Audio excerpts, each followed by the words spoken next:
पंचकुला के sector 5 playing ground में आयोजित स्वदेशी महोत्सव 2025 में राज्यसभा सांसद कार्तिकेय शर्मा ने शिरकत की। इस दौरान उन्होंने हरियाणा की पुरातन संस्कृति और विरासत की झलक देखी और स्वदेशी उत्पादों की विभिन्न स्टॉलों का निरीक्षण किया। स्वदेशी महोत्सव की भव्यता की सराहना करते हुए कार्तिकेय शर्मा ने कहा कि यह मेला बेहद सुंदर है और पहले दिन 40,000 ज्यादा लोग इसे देखने पहुंच चुके हैं। उन्होंने कहा कि इस आयोजन के माध्यम से हरियाणा की संस्कृति और विरासत को अगली पीढ़ी तक पहुंचाने का प्रयास किया जा रहा है। राज्यसभा सांसद ने स्वदेशी जागरण मंच की प्रशंसा करते हुए कहा कि प्रधानमंत्री के स्वदेशी को बढ़ावा देने के आह्वान को यहां धरातल पर उतारा जा रहा है। छोटे उद्यमियों और कारीगरों को प्रोत्साहित करने से आत्मनिर्भर भारत की नींव मजबूत हो रही है। उन्होंने कहा कि भारत आज दुनिया की चौथी सबसे बड़ी अर्थव्यवस्था बन चुका है और ऐसे कार्यक्रम लगातार होने चाहिए। मनरेगा से जुड़े मुद्दे पर बोलते हुए कार्तिकेय शर्मा ने कहा कि मनरेगा का नाम बदलकर जी राम जी किया गया और काम के दिन बढ़ाकर 125 कर दिए गए। उन्होंने कहा कि भगवान श्री राम के नाम पर किसी को आपत्ति नहीं होनी चाहिए, क्योंकि हरियाणा में सभी लोग राम राम कहकर अभिवादन करते हैं, चाहे वह किसी जाति, समुदाय या धर्म का हो।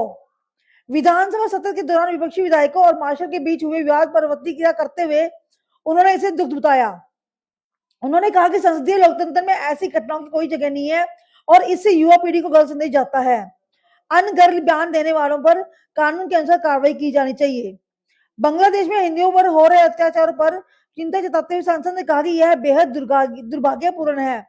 उन्होंने कहा कि ऐसी घटनाओं की भारत को एकजुट होकर पक्ष विपक्ष से ऊपर उठकर निंदा करनी चाहिए। देखिए, बहुत ही खूबसूरत और सुंदर मेला है, जिसके अंदर मुझे जो जानकारी मिली है कि कल ये पहले दिन ही 40,000 से ज़्यादा लोग आ चुके हैं। और सबसे बड़ी बात है कि हरियाणा की विरासत, हमारी संस्कृति, उसको किस तरीके से उसका प्रचार प्रसार किया जा सके और कैसे उसको अगली पीढ़ी तक पहुंचाया जा सके, इसके लिए बहुत ही अच्छी पहल है। मैं आपके माध्यम से स्वदेशी जागरण मंच का, भाई राजेश गोयल जी का, इनकी पूरी टीम का बहुत बहुत धन्यवाद करना चाहता हूं कि उन्होंने ये आयोजन किया। माननीय मुख्यमंत्री जी ने भी कल इसमें शिरकत की थी। और सबसे बड़ी बात है कि जिस बात का आह्वान माननीय प्रधानमंत्री श्री नरेंद्र मोदी जी ने किया था, आज उसको धरातल पर उतारने का काम हो रहा है इस मेले द्वारा। और एक तरीके की प्रेरणा युवा पीढ़ी के लिए ये ज़रूर बन के सामने आएगी, ताकि वे भी अपनी जीवन के अंदर अनुसरण कर सकें कि हमारी क्या संस्कृति, हमारी क्या विरासत है और कैसे हम उन उद्यमियों का, जो मध्यम वर्ग के उद्यमी हैं, छोटे वर्ग से आते हैं, उनके को प्रोत्साहित करते हुए जो भी वो बनाते हैं, जो भी वस्तुएं बनाते हैं, उनका इस्तेमाल अपनी रोज़मर्रा की ज़िंदगी में कर सके और कहीं ना कहीं इसका फ़ायदा सीधे तौर पे उनको मिल सके। क्योंकि भारत आज दुनिया के पटल के ऊपर एक सिर्फ चौथी बड़ी अर्थव्यवस्था नहीं है। आज हमारे अपने आप में, हमारे अपने स्वयं के व्यवसाय के अंदर और अर्थव्यवस्था के अंदर एक बहुत बड़ी जगह है हमारे अपने उपभोक्ताओं के लिए और अपने मैन्युफैक्चरर्स के लिए। तो मैं चाहता हूं कि ऐसे कार्यक्रम होते रहें और जो भी इनके लिए जितना भी किया जा सकता है कम है, ताकि हमारे उन लोगों को प्रोत्साहन मिल सके जो कहीं ना कहीं वंचित रह जाते हैं। सर, मनरेगा का नाम बदल के जी राम जी रखा गया और दिन भी बढ़ा दिए गए हैं, 125 दिन कर दिए गए। देखिए, ये बहुत विरोध कर रही है। जी बिल्कुल, ये बहुत अच्छी बात है कि ये दिन बढ़ा दिए गए हैं और चिंता कर रहे हैं। और मैं तो ये कहना चाहता हूँ कि महात्मा गांधी जी भी भगवान राम के बहुत बड़े अनुयायी थे और मुझे नहीं लगता शायद उनको भी कोई आपत्ति होती। तो कांग्रेस इसमें तुष्टीकरण की राजनीति करना चाहती है, ये बहुत ही अफसोसजनक बात है। और मुझे नहीं लगता है कि ऐसे विषयों के ऊपर तुष्टीकरण की राजनीति करनी चाहिए।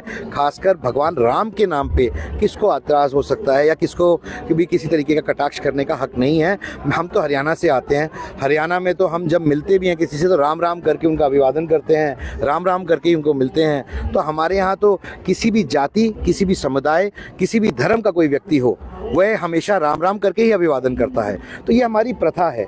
मुझे नहीं लगता है कि कांग्रेस पार्टी अपना किसी भी जब उनका इतना आधार टूट रहा है आज की डेट में कि वे अब इस तरह की राजनीति करने आज उतर पड़े हैं। और मैं समझता हूं कि देश की जनता उनको लगातार जवाब दे रही है, पर वे समझना नहीं चाहते। जो कांग्रेस की विधायिका हैं उनके द्वारा मार्शल के साथ, देखिए, ये सब चीज़ें बहुत ही मैं मानता हूं कि बहुत ही दुखद घटनाएं हैं, क्योंकि पार्लियामेंट्री डेमोक्रेसी के अंदर किसी भी तरीके का ऐसे चीज़ों का कोई की जगह नहीं है। हमारा देश दुनिया का सबसे युवा देश है। मैं आपके माध्यम से उन सब तक ये बात कहना चाहता हूँ कि आज हमारी देश की 65% आबादी 35 साल से कम की है। जब वे अपने विधायकों को देखते हैं कि वो किस तरह का बर्ताव कर रहे हैं सदन के अंदर, तो वो क्या उदाहरण प्रस्तुत कर रहे हैं उनके लिए, युवा पीढ़ी को क्या बताना चाह रहे हैं कि हमारे चुने हुए लोग किस तरीके से उनकी नुमाइंदगी कर रहे हैं, क्या उदाहरण सेटअप कर रहे हैं, क्या एग्जाम्पल सेटअप कर रहे हैं उनके लिए कि क्या युवा पीढ़ी क्या सीखेगी इन चीज़ों से। तो मैं समझता हूँ कि हम लोगों को बहुत ही सजगता से और समझदारी से अपना बात कहनी चाहिए, और जो लोग कुछ अनर्गल बातें कहते हैं, जो भी हाउस के अंदर भी कहते हैं, तो कानून के हिसाब से उनके ऊपर कार्रवाई जरूर की जाएगी और जो भी उचित एक्शन है उन पे लिया जाएगा, ताकि कोई भी अनर्गल बात किसी के ऊपर कह के चला जाए, ये संभव नहीं है। हम लोकतंत्र के अंदर रहते हैं और लोकतंत्र के अंदर हर एक आदमी का अपना अधिकार होता है, और अधिकार क्षेत्र को जो एक मेंबर का अधिकार है वो दूसरे मेंबर का भी अधिकार होता है। सर, एक बंगाल में जो हिंदुओं के साथ इसमें क्या कहना है? देखिए, बहुत ही दुर्भाग्यपूर्ण बात है कि ऐसी घटना घटी है, और हमारी संवेदना उनके परिवारों के साथ है, और मैं समझता हूं कि अगर ऐसी ही घटना घट रही है तो पूरे भारत को एक मुश्त होकर इसकी निंदा करनी चाहिए, पक्ष हो या विपक्ष हो, किसी को भी, सबको मिलजुल कर इसकी निंदा करनी चाहिए। सर, एक स्वदेशी जो विकसित भारत की जो अहम कड़ी में स्वदेशी अहम रोल है, तो कितना अहम मानते हैं? देखिए, ये स्वदेशी